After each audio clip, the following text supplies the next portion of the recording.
السلام عليكم ورحمة الله تعالى وبركاته. الحمد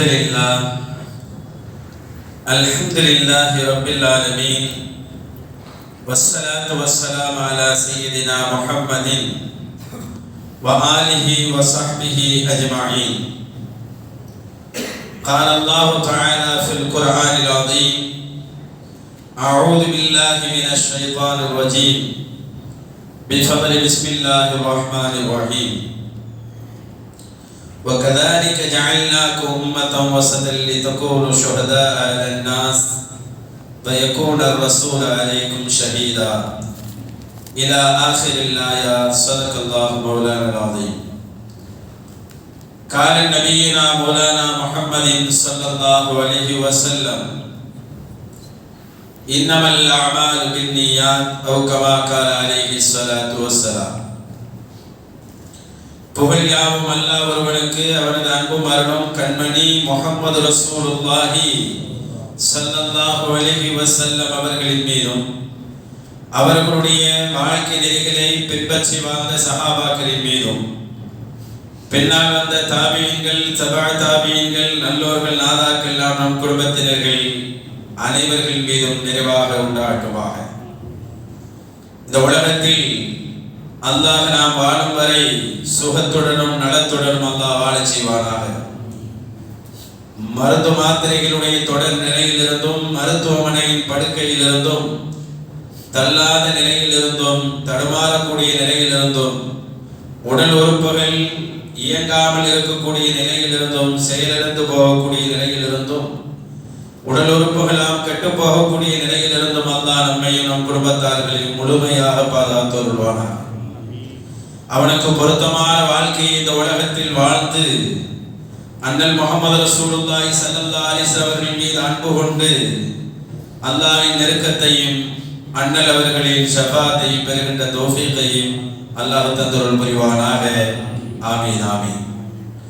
அன்பானவர்களே, வாரந்தோறும் பார்த்து வருகிற வசன விளக்க உரையில் இந்த வாரமும் 143வது வசனத்தினுடைய ஆயத்தினுடைய பின்னால் உள்ள செய்திகளை பார்க்க இருக்கிறோம்.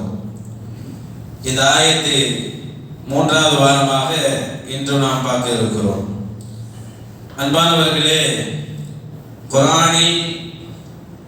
குர்ஆனில் இருக்கக்கூடிய செய்திகளை பற்றி சொல்லுகின்ற போது, குர்ஆனில் என்ன இல்மு இல்லை அத்தனையும் இருக்கிறது, விளங்குவதுதான் குறைவாக இருக்கிறது என்று சொல்லுவார்கள்.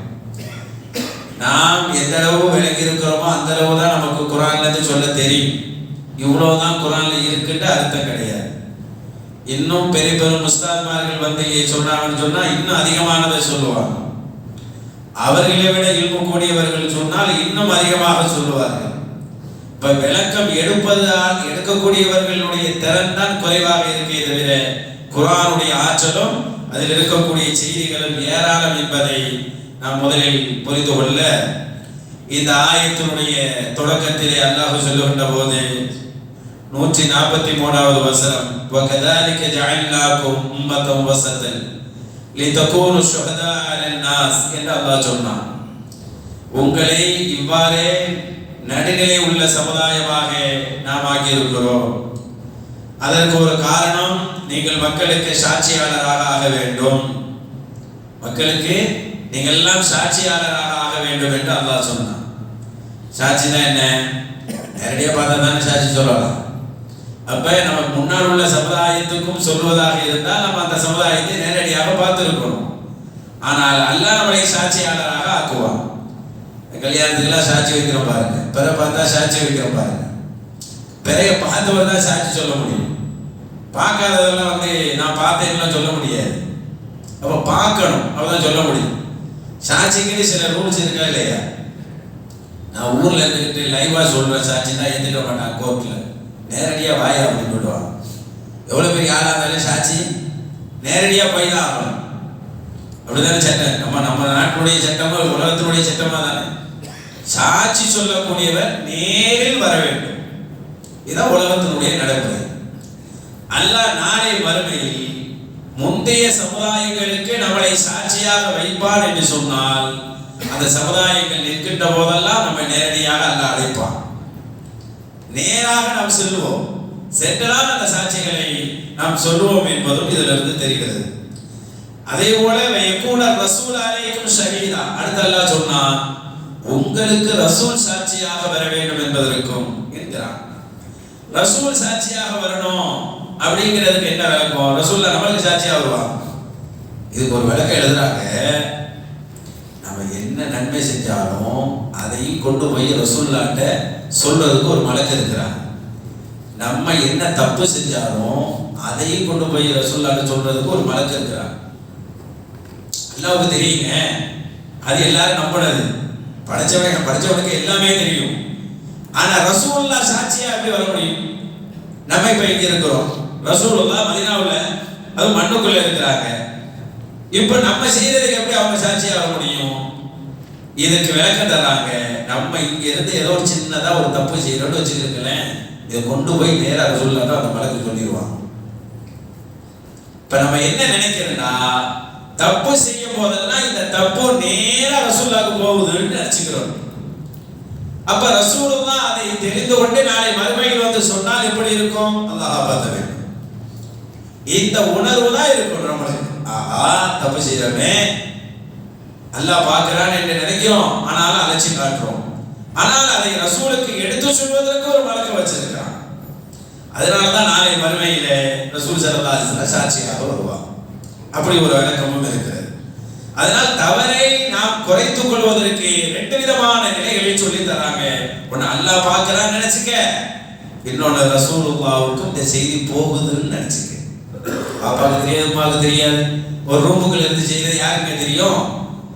ஆனா அந்த மலக்கை இருக்கிறார், அவர் ரசூலுல்லாஹ் போய் பாஸ் பண்ணிடுவார். ரசூலுல்லாஹ் நாளை மறுமையில் சாட்சியாக உங்களுக்கு வருவார்கள், ஆக வேண்டும் என்பதற்காகவும் உங்களை நடுநிலை உள்ள சமுதாயமாக நாம் அமைத்திருக்கிறோம் என்று அல்லாஹ் சொல்கிறார். அடுத்து சொன்னான், வமா ஜஅல்னல் க்பிலத அல்லதி குன்த அலைஹா, நீங்கள் இதுவரை எதை நோக்கி தொழுது கொண்டிருக்கிறோம்? பைத்துல் மக்திஸை நோக்கி. அந்த கிப்லாவை நாம் ஏன் மாற்றி வைத்தோம் என்று சொன்னால், இல்லாஹி நஅலம மன் யத்தபிஉ ரசூல், ரசூலை பின்பற்றக்கூடியவர்கள் யார் என்பதை தெரிந்து கொள்வதற்கு. ரசூலுல்லாஹை பின்பற்றவங்க யாருக்கு கண்டுபிடிக்கணும், அதுக்காகத்தான் என்ன செஞ்சோம்? இதுவரை தொழுது கொண்டிருந்த பைத்துல் மக்திஸை திருப்பி காபாவை நோக்கி நம்ம வச்சோங்கிறான்ல. மிம்மை என்கல்ப அலா அக்பி, இல்ல யாரு பின்னங்காலால் குதிங்காலால் திருப்பி செல்கிறார்கள், ஏத்துக்கிறாம யார் போறா, இதை யார் மறுக்கிறா அப்படிங்கிற தெரிஞ்சுக்கிறதுக்கு தான் கிப்லாவை மாத்துறேன்னு அல்லாஹ் சொல்றான். இந்த மாத்துறது இருக்கு பாருங்க. ஸல்லல்லாஹு அலைஹி வஸல்லம் மிஹராஜுக்கு போயிட்டு வந்தோடனே பைத்துல் மக்திஸை நோக்கி தான் தொழுதாங்க. ஆனால் காபா இருந்துச்சு, மக்காவில் இருந்த தொழுதுனால காபாவும் இருந்துச்சு. அதனால காபா ஹஜ்ருல் அஸ்வத் ருக்குல் யமான் இருக்கு பாருங்க, நம்ம அங்க இருந்து காபா நோக்கி தொழுதோம்னா நேரா பைத்துல் மக்திஸை நோக்கிடலாம், பிரச்சனை இல்லை. இங்க மதீனாவுக்கு வந்ததுக்கு பிறகுதான் காபா தனியா ஆயிடுச்சு, பைத்துல் மக்திஸ் தனியா வந்துடும். இப்ப அல்லாஹ் எவ்வளவு பெரிய சோதனை வைக்க பாருங்க. ஈமான்ல லேசா இல்லைங்க. இங்க ரெண்டு விஷயத்தை பார்க்கணும். ஒண்ணு மாற்றப்பட்டு இருக்கிறது. இந்த மாற்றப்படுவதுங்கிறது நம்மளுடைய ஷரியத்தில, அதுவும் குர்ஆனில் இறங்கக்கூடிய அந்த காலத்திலே ஸல்லல்லாஹு அலைஹி வஸல்லமுடைய அந்த காலத்திலே நிறைய நடந்திருக்கிறது.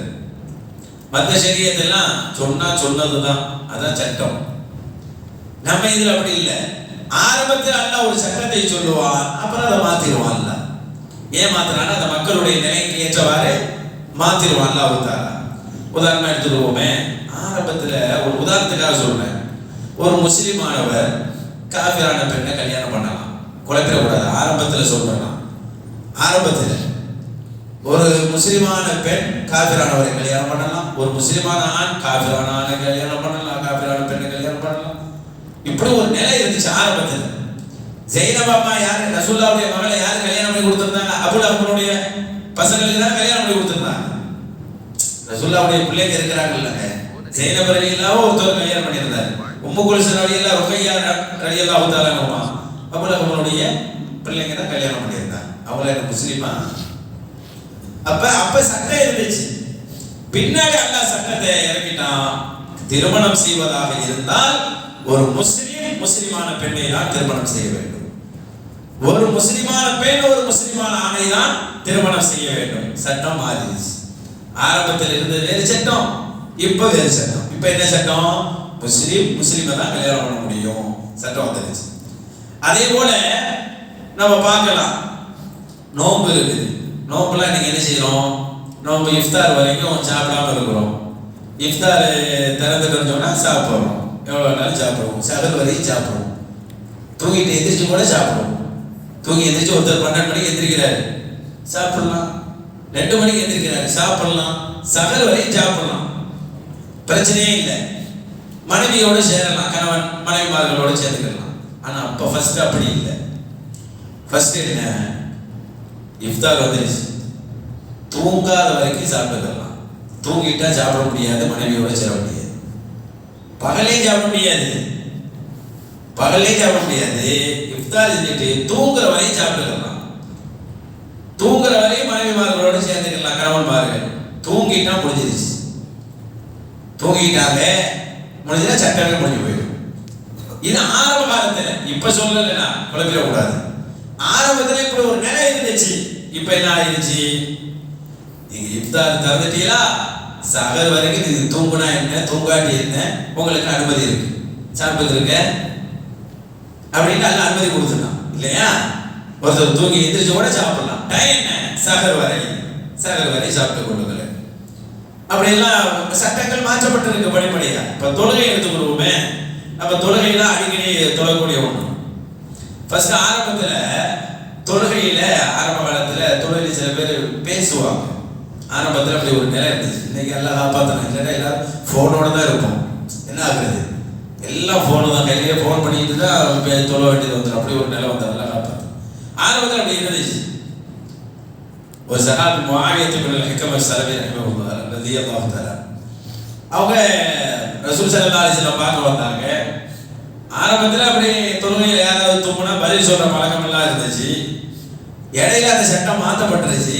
அந்த சஹாபிக்கு தெரியாது. அவங்க எப்பாச்சும் ஒரு தடவை வந்து போறவங்க, வெளியூர் சஹாபி. போன தடவை வந்தப்ப சட்டம் இல்லை, தொழுகையில பேசலாம், தொழுகையில தூங்குனா பதில் சொல்லலாம்ங்கிற மாதிரி இருந்துச்சு. சட்டம் வந்துருச்சு. இந்த சஹாபிக்கு தெரியாது. இந்த சஹாபி தெரியாது. வந்து தொழுகையில் நுழைஞ்சாங்க. ஒருத்தர் தூங்கிட்டாங்க, ஒரு சஹாபி தொழுகையில.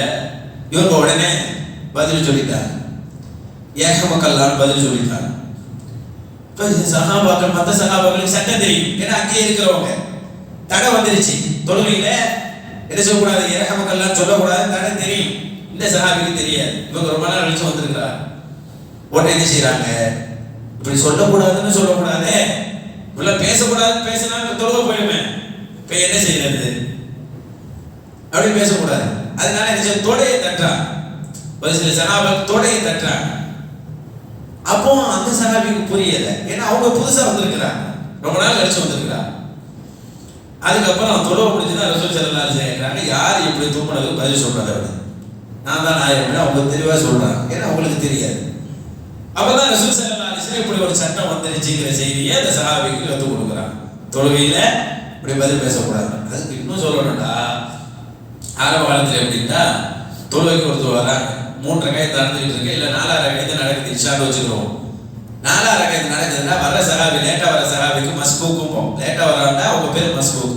லேட்டா வராங்கல்ல, தொழுகிற பக்கத்தில் உள்ளவங்க கேட்பாங்க, எத்தனை ரக்காயத் முடிஞ்சிருக்கு? அப்படி 3 முடிஞ்சிருச்சு அப்படின்னு சொன்னா 3 ரக்காயத் தொழுவாங்க. முதல்ல 3 ரக்காயத் தக்பீர் கட்டி தொழுது விட்டு 4 ரக்காயத்துல வந்து அப்படியே சேர்த்துக்குவாங்க வேகம். இது ஆரம்பத்தில் இருந்துச்சு. அவங்களும் பதில் சொல்லுவாங்க, அவங்களும் கேட்பாங்க. இப்ப அப்படி கிடையாது. இப்ப ஆரம்பத்தில் இப்படி சட்டம் இருந்து படிப்படியாக அந்த சட்டம் ஒழுங்குபடுத்தப்பட்டது, உறுதி செய்யப்பட்டது. இன்னைக்கு முடியாது. இன்னைக்கு என்ன மாடல்? லேட்டா வந்துட்டோம்னா தொழுகையில சேர்ந்துட்டு விடுபட்டதை அப்புறம் தான் தொழுகிறோம். அதான சட்டம். இப்போ உள்ள சட்டம் அதானங்க, இதான் நடைமுறை. அது தொடக்க கால சட்டம். அந்த சட்டங்களுக்கெல்லாம் அரபுல மன்சூகும்பா. மன்சூகுன்னு என்னங்க? காலாவதி ஆயிடுச்சு, மாற்றப்பட்டு விட்டது.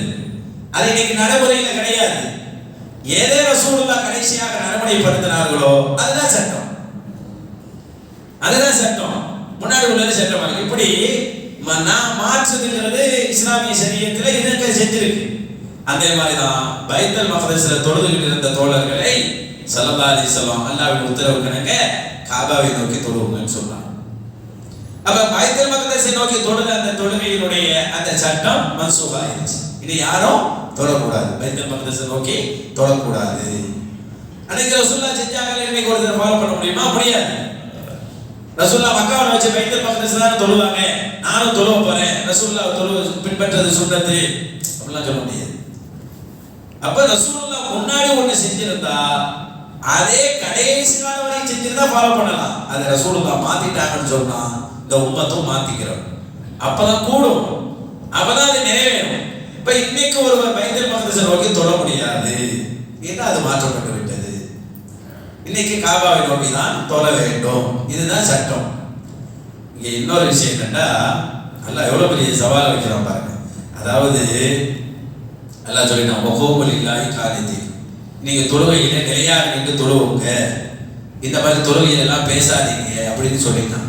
தொழுகையில பேசிக்கிட்டு இருந்த சஹாபிய பேசிக்கிட்டுனா ஆரம்ப காலத்துல அனுமதியா இருந்துச்சு, கேட்டு இது பண்ணிட்டு இருப்பாங்க. ஆனா அல்லாஹ் ஆயத்தை இறங்கினா வகூமுல் இல்லாஹி கானிதீன், தொழுகையில இறையச்சத்தோடு ஒழுங்கோடு தொழ வேண்டும். அதுக்கப்புறம் ஒரு பேச்சு இல்லையே தொழுகையில. அதுக்கப்புறம் தொழுகையில தும்முனா பதில் சொல்றது இல்லையே. அப்ப தொழுகையில ரசூலுல்லாஹ் என்ன சொல்லி கொடுத்தாங்களோ அத சஹாபாக்கள் செய்தார்கள். அப்ப இந்த சோதனை இருக்கு பாருங்க, இது ஈமானுக்கே வரக்கூடியது. அல்லாஹ் ஈமான்தாரிகள் ஈமான் எவ்வளவு இருக்கு அதுக்கேற்ப சோதனை கொடுப்பாங்க. நல்லவங்களுக்கு கஷ்டங்களை கொடுப்பாங்க. அதுக்கு உலகத்திலே அதிகமான சோதனை பெற்றது யாருங்க? நபிமார்கள் தான் இல்லையா? அதுக்கடுத்து அடுத்த தரஜாவில் இருக்கக்கூடிய சஹாபாக்கள் தான் அந்த அளவுக்கு சோதனையை பெற்றார். பெரும் சோதனைகளை அவர்கள் சந்தித்தார். ஆனாலும் அல்லாஹ் ரசூல் சொன்னாங்களா அப்படியே எடுத்துக்கிடுவாங்க. இதெல்லாம் அல்லாஹ் செக் பண்றான். அல்லாஹ்வின் தூதர் சொன்னா எடுத்துக்கிறாங்களா இல்லையா? எடுத்துக்கிட்டவங்க மூமின், எடுத்துக்கிறாதவங்க முனாஃபிக். சில பேர் முர்த்ததா போயிட்டாங்க, மதம் மாதிரியே போயிட்டாங்க. ஒரு சில பேர் என்ன திடீர்னு கிப்லாவை மாத்திட்டாரு, என்ன இப்படிலாம் பண்றாங்க அப்படின்னு சொல்லி சில பேர் மதம் மாறி போயிட்டாங்க. அல்லாஹ் தஆலா அந்த மாதிரி ஆளுங்க அல்லாஹ்வுக்கு தெரியதான் செய்யும். அல்லாஹ் இதை வச்சுதான் கண்டுபிடிக்கணுமா? படிச்சவனுக்கு எல்லாமே தெரியும். ஆனால் இந்த உம்மத்துக்கு சோதனையை தண்டனை கண்டுபிடிக்கிறது, நம்மளை உறுதிப்படுத்துறது. அதனால சோதனைகள் வரும்போது என்ன இப்படி ஒரு சோதனை எல்லாம் இருக்குது அப்படின்னு கூடாது. ஈமான் யாருக்கு அதிகம் இருக்குன்னு பாருங்க, அல்லாஹ்வின் பிரியமும் ரசூலுடைய பிரியமும் யாருக்கு அதிகமா இருக்குன்னு பாருங்க. அவங்களுக்கு சோதனை வரத்தான் செய்யும், அது ரசூலுடைய செய்தி. ஏண்டா அவங்களை இன்னும் பலப்படுத்துவதற்கு. அவர்களை இப்ராஹிம் நபிக்கு சோதனை வந்துச்சா இல்லையா? கலீல் தானே பட்டோம், எவ்வளவு பெரிய சோதனைக்கு ஆளானாங்க, இதுதான் கண்டுபிடிக்கும். ஆனா முனாஃபிக்குகளால் இந்த சோதனையை ஏற்றுக்க முடியாது. சொன்னோட முனாஃபிக்குகள்லாம் மென்மை என்கல்பை அவங்க குதிக்கால பின்னாடி போற மாதிரி ஒரு சில பேர் போயிட்டாங்க. பழைய மதத்துக்கு முஸ்லிம் மாதிரி நடிச்சுக்கிட்டு இருந்தவங்க பழைய மதத்துக்கே போயிட்டாங்க. முஸ்லிம்கள் ஒழுங்கா திக்ர் செய்ய மாட்டாங்க, முஸ்லிம்கள் ஒழுங்கா தொழுக யார் முனாஃபிக்குகள் ஒழுங்கா திக்ர் செய்ய மாட்டாங்க, முனாஃபிக்குகள் ஒழுங்கா தொழுக மாட்டாங்க, முனாஃபிக்குகள் ஒழுங்கா அல்லாஹ்வை நெருங்கி வர மாட்டாங்க. பேரளவுல ஓரத்தில் நிற்பாங்கன்னு அல்லாஹ் குர்ஆன்ல சொல்றான். வலா யذ்குரூனல்லாஹ இல்லா கலீலா, அவர்கள் கொஞ்சம் தான் அல்லாஹ்வை நினைச்சு பார்ப்பாங்க, கொஞ்சம் பேர் தான் அல்லாஹ்வை நினைப்பாங்க, பெருசா நினைக்க மாட்டாங்க. ஏன்னா ஓரத்துல ஃபீ தர்ஃபின் ஹஃபீன் ஹஃபீன் என்று அல்லாஹ் சொல்லுவார். அப்ப அந்த மாதிரி ஒரு வணக்கத்தை தான் அவர்கள் வணங்கி கொண்டு இருப்பார்கள். அதிலிருந்து மோமின்கள் யாருன்னு கண்டுபிடிக்கிறதுக்கு அல்லாஹ் இந்த வேலையை செஞ்சாங்க. இப்ப முனாஃபிக்குகள் என்ன செய்யலையோ அதை நம்ம செய்யும். அவங்க ஏத்துக்கலையா ரசூலை, இப்படி மாற்றப்படுவதை ஏத்துக்கலையா நம்ம ஏத்துக்கிறோம். அங்கேதான் நம்ம யார் மூமின்கிறதே நம்மளுக்கு தெரியும். சஹாபாக்கள் எப்படியெல்லாம் இருந்திருக்கிறான்னு சொல்லும்போது, ஸல்லல்லாஹு அலைஹி வஸல்லம் மேராஜ் போயிட்டு வந்தாங்க. மேராஜ் போயிட்டு வந்தோடனே நான் மேராஜ் போயிட்டு வந்தேன்னு சொன்னான். ஒன்றும் சொல்லலையே, அது ஒரு பெரும் சோதனை அந்த உம்மத்துக்கு, சஹாபிய உம்மத்துக்கு பெரும் சோதனை மேராஜ் என்பது. எப்படி சோதனை? ஏத்துக்கிறோம். எந்த காலத்துல இருந்தாங்க அவங்க? இன்னைக்கு நம்மளால ஏத்துக்கிற முடியுதுங்க. அவங்க எந்த காலத்துல இருந்தாங்க? நான் 7 மாதத்துக்கு போயிட்டு வந்தேன், அல்லாஹ்வை சந்திச்சுட்டு வந்தேன்னு சொன்னா அதை ஏத்துக்கிறோமா இல்லையா? அவங்க அண்ணாத வார்த்தை பெரிய ஆராய்ச்சி செய்யாதவர்கள். அவங்கள்ட்ட போய் இவ்வளவு பெரிய செய்தியை சொன்னா ஆனால் சஹாபாக்கள் ஏற்றுக்கொண்டார்கள். எவ்வளவு பெரிய பரீட்சை வச்சிருப்பான்ல. இந்த பரீட்சையில சஹாபாக்கள் வெற்றி பெற்றார்கள். மேல போயிட்டு வந்து சொன்னோன்னு ஏற்றுக்கொண்டார்கள். ஆனா முனாஃபிக்குகளால் ஏற்றுக்கொள்ள முடியல. முனாஃபிக்குகள் நம்பல. அது எப்படி அவர் மேல போயிட்டு வந்திருக்க முடியும்? அப்படி எல்லாம் பேச ஆரம்பிச்சார். இந்த மாதிரி மேராஜை போல எப்படி சந்தேகப்பட்டார்களோ அதை ஒரு கிபிலா மாற்றப்படும் போதும் சந்தேகப்பட்டார்கள். என்ன சந்தேகப்பட்டார்கள் தெரியுமா? அல்லாஹ் அந்த வார்த்தையை எவ்வளவு அழகாக சொல்கிறான் பாருங்க. அந்த ஆயத்தினுடைய தொடர்ச்சியில வயின்கானத்தில கபீரத்தன் இல்ல ஆழல்லதீன ஹதல்லாஹ். அதுதான் இன்று நாம் பார்க்க வேண்டிய தொடர். இந்த வாரத்தில் நாம் பேச வேண்டியது இந்த கிபிலா மாற்றப்பட்ட இந்த விஷயம் இருக்கிறது. இது முனாஃபிக்குகளுக்கு பெரிய பாரமாக அமைந்து விட்டது. பெரிய விஷயமா போச்சு. இல்ல ஆழல்லதீன ஹதல்லாஹ். அல்லாஹ் நேர்வழி காட்டி இருக்கிறானே அவர்களுக்கே தவிர. சஹாபாக்களுக்கு இது ஒரு பெரிய கஷ்டமான விஷயமா தெரியல, பாரதூரமான விஷயமா தெரியல, சிரமம் வரல, சந்தேகம் வரல, எந்த சஞ்சலமும் வரல.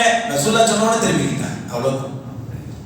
ரசூலுல்லாஹ் திரும்ப சொன்னோன்னு திரும்பிக்கிட்டாங்க. என்ன மனிதர்கள் பாரு. ரசூலுல்லாஹ் சொன்னோன்னு திரும்பிக்கிட்டாங்க. அவ்வளவுதான். ஒரு கேள்வி இல்லை. ஆனால் அல்லாஹ்விடத்திலே கேள்வி எழுப்புகிறார்கள் முனாஃபிக்குகள். அப்ப இதுவரை இங்க தொழுகை எல்லாம் என்ன ஆச்சு? இங்கே திரும்பி விட்டால் இதுவரை தொழுகை என்ன ஆச்சு? யார்கிட்டயே கேள்வி கேட்கிறாங்க? அல்லாஹ்வையே கேள்வி எழுப்புறாங்க. சஹாபாக்கள் அதை செய்யல. அதான் அல்லாஹ் சொல்றான், முனாஃபிக்குகளுக்கு இது பாரமான விஷயம். இஷா தொழுகைக்கு யார் வர முடியாதுன்னு சொல்லும் போது முனாஃபிக்குகளுக்கு இஷா தொழுகை ரொம்ப கஷ்டமா இருக்குமா, ஃபஜ்ர் தொழுகை ரொம்ப கஷ்டமா இருக்குமா. தொழுகண்டாவே அவங்களுக்கு குசாலாங்கிறான்ல, சோம்பேறித்தனமாகத்தான் நிற்பாங்கிறான். சோம்பேறித்தனமா தான் தொழுகையிலே நிற்பாங்க. அலட்சியமா இதா இப்படிதான் இருப்பாங்க. அதனால அவர்கள் எதையும் நம்ப மாட்டார்கள்.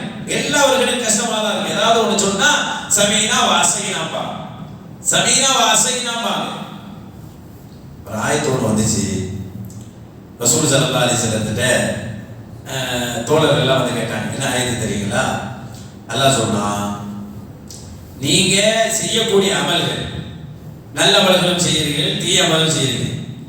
நீங்க அது அல்லாஹ் பதிவு செய்யணும். அது வேற விஷயம். வயித்துபுது மாஃபி அன்ஃபுசிக்கும். உங்கள் உள்ளத்தில் நீங்கள் எதை வெளிப்படுத்துகிறீர்களோ அதையும், அவ் துஃபு எதை மறைத்து வைத்திருக்கிறீர்களோ அதையும் அல்லாஹ் பார்க்கிறான். யுஹாசிபுக்கும் பிஹில்லாஹ். அல்லாஹ் அதற்கு விசாரிப்பான் அப்படின்னு வந்துருச்சு ஆயத்து. அந்த ஆயத்து வந்தோடனே சஹாபாக்களுக்கு ரொம்ப வருத்தமா போச்சு. அதாவது மனசுல வச்சுக்கிறதெல்லாம் அல்லாஹ் விசாரிப்பான்னு சொன்னா நம்ம தப்பிக்கவே முடியாது. மனசுக்குள்ள வச்சிருக்கிறோம், அதுக்கெல்லாம் விசாரணையா? செஞ்சா விசாரணை செய்யும். மனசுக்குள்ள வச்சிருக்கிறோம், அதுக்கு விசாரணையா? இப்ப இந்த உலகத்துல எதையுமே நம்ம சிந்திக்க முடியாம ஆயிட்டோமே சொல்லி சஹாபாக்கள் வருத்தப்பட்டார். அபூபக்கர் ரலியல்லாஹு அன்ஹு வருத்தப்பட்டார். மனசுக்குள்ள எதையும் நினைக்க முடியாது. இதே சூரத்துல் பக்ராவுல தான் நம்ம பார்க்க போறோம் இன்ஷா அல்லாஹ். கடைசி பகுதியில் வருது. இப்படி சொன்ன உடனே ரசூல் ஸல்லல்லாஹு அலைஹி வஸல்லம் கேட்கிறாங்க, நீங்க என்ன யூத நசாராக்களை போல பேசலாம்னு ஆசைப்படுறீங்களா? அப்படி நீங்க இருக்கக்கூடாது. அவங்க தான் ஏதாவது ஒரு சட்டம் வந்துட்டா சமீனா வாசைனா எல்லாத்தையும் காதுல கேட்டுட்டோம், எங்களால செய்ய முடியாதுன்னு சொல்லுவாங்க. நாங்க அதுக்கு மாற்றம் செய்கிறோம்னு சொல்லுவாங்க. இது யூத நசாராக்கள் சொல்லுவாங்க. நீங்க அந்த மாதிரி சொல்லக்கூடாது அப்படின்னு ரசூலுல்லாஹ் சொன்ன உடனே சஹாபாக்கள் அப்படியே ஏத்துக்கிட்டாங்க. மார்க்கத்து பேசல, சரிங்க நாயகமே ஏத்துக்கிட்டாங்க. சமீனா வாத்தானா, நாயகமே நீங்க சொல்றதை கேட்டுட்டோம், நீங்க சொல்றதுக்கு கட்டுப்பட்டுட்டோம் நாயகமே அப்படின்னு சொல்லிட்டாங்க சஹாபாக்கள். இப்படி ஒரு சோதனையை அல்லாஹ் தருகின்ற போது ஒரு சமுதாயம் கட்டுப்பட்டுருச்சுன்னா என்ன நன்மை கிடைக்கும் தெரியுங்களா? கேள்வியை கேட்காம கட்டுப்படுது பாத்தீங்களா? இந்த கிப்லாவை திருப்பணும்னு உடனே கட்டுப்படுது பாத்தீங்களா? இந்த சமுதாயம் தான் சஹாபியத்து சமுதாயம். அல்லாஹ் உடனே என்ன செஞ்சான்? அடுத்து ஒரு வசனத்தை விட்டு அடுத்த வசனத்துல அல்லாஹ் சொல்றான், லா யுகல்லிஃபுல்லாஹு நஃப்ஸன் இல்லா வஸஆஹா. அந்த வசனத்துக்கு அடுத்த இடத்துல நீங்க எடுத்து பார்க்கலாம். அல்லாஹ் சொல்றான், எந்த ஆத்மாவையும் அதனுடைய சக்திக்கு மீறி அல்லாஹ் சிரமப்படுத்த மாட்டான். அவங்க அது பொறுமையா ஏத்துக்கிட்டோன்னு அதுக்கு அல்லாஹ் நல்வழி திறந்துட்டான். அப்ப என்ன அர்த்தம்? அந்த ஆயத்தினுடைய கருத்து என்ன சொல்லுது? உங்களை மீறிலாம் நான் கஷ்டப்படுத்த மாட்டேன், நீங்க ஒன்றும் ரொம்ப கஷ்டப்பட வேண்டாம், அல்லாஹ் அப்படிலாம் நடந்துக்கிற மாட்டான், நீங்க தைரியமா இருக்கீங்கன்னு அந்த ஆயத்தில் இறக்குறான். இதைதான் ரசூல் ஸல்லல்லாஹு அலைஹி சொல்லுவான். அல்லாஹ் ரசூல் சொன்னோட அது கட்டுப்படுறது. இது முனாஃபிக்குகளுக்கு ஒத்து வராது. எல்லாத்துக்கும் கேள்வி கேட்பான், எல்லாத்துக்கும் கேள்வி கேட்பான். அதனாலதான் அவங்க வாயில கூட திக்கர்கள் ஒரு அல்லாஹ்வை நினைக்க முடியாது. திக்கர்கள் அவங்க வாயில வராது, நம்மளுக்கு வருது இல்ல. முனாஃபிக்குக்கு அவ்வளவு திக்கர் வராது, ஏன்னா அவங்க ஓரத்தில் நினைத்து நிற்கிறாங்க, ஈமான் இல்லை. அதனால திக்கர் அதிகமாக அவங்க வாயில வராதுன்னு சொல்லுவாங்க பெருமாக்கு. ஆனா நம்ம முன்னோர்கள் பாருங்க, மௌத்துடைய நேரத்தில் கூட திக்கர் செஞ்சிருக்கிறார். மௌத்துடைய நேரத்தில் கூட திக்கர் செஞ்சு மௌத்தான நல்லவர்கள் எல்லாம் வரலாற்றில் படிக்க முடிகிறது. ஒரு செய்தி ஒன்று நம்மளுக்கு எல்லாம் தெரியும். பிலால் ரலியல்லாஹு தஆலா, பிலால் ரலியல்லாஹு தஆலா அவர்களை எவ்வளவு கொடுமைப்படுத்தினார். மணல் பாலை மணலையை போட்டு கொடுமைப்படுத்தினார்கள் என்ற வரலாறு நமக்கு தெரியும். அப்போது என்ன சொன்னார்கள்? அல்லாஹ் ஒருவன் ஒருவன் என்று சொன்னார்கள். எதிரிகள் என்ன சொன்னார்கள்? நீ லாத்து உஸ்ஸாவை ஏற்றுக்கொள்வதாக சொல். அது சிலை பேர். லாத்து உஸ்ஸா என்பது ஒரு சிலை பேர். அந்த கடவுள்களை ஏற்றுக்கொள்வதாக சொல்லு அப்படிங்கிறாங்க. நாங்க விட்டுறோங்கிறாங்க. பிலால் என்ன சொன்னாங்க தெரியுங்களா? எனக்கு அந்த வார்த்தை சொல்ல வராது, எனக்கு சொல்ல வராது, நானே நினைச்சாலும் சொல்ல வராதுங்கிறாங்க. அவங்க வரலாற்று எழுதுறாங்க. அவங்க அல்லாஹ்வை ஒருவன் ஒருவன் என்று சொல்லிக்கொண்டே இருந்ததினால் அல்லாஹ்வுக்கு மாற்றமான சொல்லே அவர்களே நினைத்தாலும் சொல்ல முடியாது. அந்த மாதிரி அல்லாஹ் அவர்களை பாதுகாக்கிறார். பார்த்தீங்களா? ஆனா முனாஃபிக் அப்படி இல்லை. அவங்க அல்லாஹ்வை ஒழுங்கா திக்ர் செய்யாதனால் உடனே ஈமானை விட்டு வெளியே போயிடுவாங்க. ஈமானே இருக்காது, ஈமானை விட்டு சட்டென்று வெளியே போயிடுவாங்க. ஆனால் இவர்களை அல்லாஹ் முழுமையாக குஃப்ரிலிருந்து பாதுகாக்கிறான். சஹாபா பெருமக்களே, வரலாற்றிலே காலித் இப்னு மாதான் என்று சொல்லக்கூடிய ஒரு இறைநேசர் ஒருவர் இருந்தார். இவர்களை குளிப்பாட்டுகின்ற போது ஒரு நாளைக்கு 40,000 தஸ்பீஹ் செய்வார்கள். 40,000 தஸ்பீஹ் ஒரு நாளைக்கு. இன்னைக்கு எவ்வளவு நேரமெல்லாம் கிடைக்குது நம்மளுக்கு. சும்மா கூட உட்காந்துருக்க தஸ்பீஹ் கூட. சில பேர் ஒரு திட்டம் போட்டு ஒரு 100 200 பண்ணிட்டு இருந்தாங்க. 500 1000 தஸ்பீஹ் பண்ணி வச்சிருப்பாங்க, ஓதிக்கிட்டே இருப்பாங்க. இன்னைக்கு அதெல்லாம் இல்லை. 40,000 தஸ்பீஹ் எல்லா தொழுகையும் தொழுது விட்டு, எல்லா கடமையான தொழுகையும் தொழுதுருவாங்க, நஃபிலான தொழுகையும் தொழுதுருவாங்க. தொழுதுட்டு ஒரு நாளைக்கு 40,000 தஸ்பீஹ் செய்வாங்க. நல்லா கொடுத்த கொடுப்பினைங்க. நம்ம லேசா நினைக்கிறோம், ஒரு சுபஹானல்லாஹ் தான் ஜன்னத்துக்கு கொண்டு போக போகுது, ஒரு அல்ஹம்துலில்லாஹ் தான் நரகத்திலிருந்து காப்பாற்ற போகுது. நம்ம எதையும் லேசா எடுத்துடக்கூடாது. இப்போ வாய்ப்பு கிடைக்கும் போது அதை செய்யலாம், ஒன்றும் தப்பு கிடையாது. 40,000 தஸ்பீஹ்களை செய்வார்களாம். வரலாற்றை படித்தேன், அவங்களுடைய வரலாற்றை எழுதுறாங்க. அவங்க ஒஃபாத் ஆகிட்டாங்க. ஒஃபாத் ஆனோன்னா அவங்களை குளிப்பாட்டலாம்னு கொண்டு போகிறாங்க. குளிப்பாட்டலாம்னு கொண்டு போகும்போது தண்ணி ஊற்றுறாங்க. விரல் மட்டும் தஸ்பீஹ் விரலில் தான் செய்வாங்களாம். அந்த விரல் மட்டும் தஸ்பீஹ் செய்கிற மாதிரியே இப்படி ஆடணும். உயிர் போயிடுச்சுங்க, உயிர் போயிடுச்சு. அல்லாஹ் நான் நாடிட்டா எதையும் செய்வான். இந்த மாதிரி சஹாபாக்கள்லே நிறைய வரலாறுகள் எல்லாம் இருக்கிறது. இது ஒன்றும் ஆச்சரியமான வரலாறுலாம் இல்லை. அப்ப பழகினது அதுதான் கடைசியில் நடைபெறும். நீ எதுல பழகுறோமோ அதுதான் நடக்கும். அல்லாஹ் அல்லாஹ்னு சொன்னவர் அல்லாஹ் தான் உயிரை விடுவார். அப்படிதானே? எதை சொல்லி நம்ம பழகுறோமோ அதுதான் அது ஒரு கடைசியில் சேரும். அவர் எப்பொழுதும் விரலால் தஸ்பீஹ் செய்து கொண்டிருந்ததுனால் உயிர் உழைச்சி விரல் மட்டும் ஆடிக்கிட்டே இருக்கான். தஸ்பீஹ் செய்யற மாதிரி ஆடணும். வரலாற்றை எழுதுறான். எப்படிப்பட்ட ஒரு நிலை அல்லாஹ் அவர்களுக்கு கொடுத்துருப்பாங்க. இது ஒரு மூமின்களாகத்தான் செய்ய முடியும். முனாஃபிக்கள் இந்த வேலை செய்ய முடியாது. ஏனென்றா அல்லாஹ் ரசூல் சொன்னோன்னா உடனே கேட்கப்படுவது, என்ன சொன்னாலும் அதை ஏற்றுக்கொள்வது.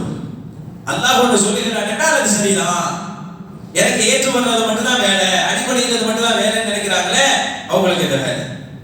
இந்த மாதிரி பாக்கியங்களை எல்லாம் அல்லாஹ் தருவதாக சொல்லுவார்.